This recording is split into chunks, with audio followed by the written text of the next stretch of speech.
കോതമംഗലം രൂപത. കേരളത്തിലെ ക്രൈസ്തവ ജനതയുടെ ചരിത്ര വഴികളിൽ അനന്യമായ സ്ഥാനമലങ്കരിക്കുന്ന സഭാ കൂട്ടായ്മ. സഭയ്ക്കും നാടിനും ഈ രൂപത നൽകിയ സംഭാവനകൾ അതുല്യമാണ്.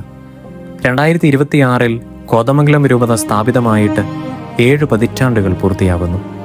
സപ്തതിയുടെ നിറവിലായിരിക്കുന്ന രൂപതാ കുടുംബത്തിൻ്റെ ആനന്ദത്തിന് ഇരട്ടി മധുരം നൽകിക്കൊണ്ട് രൂപതയോടൊപ്പം രൂപത അധ്യക്ഷൻ അഭിവന്യമാർ ജോർജ് മടത്തിക്കണ്ടത്തിൽ പിതാവും 70ൻ്റെ നിറവിലാണ്.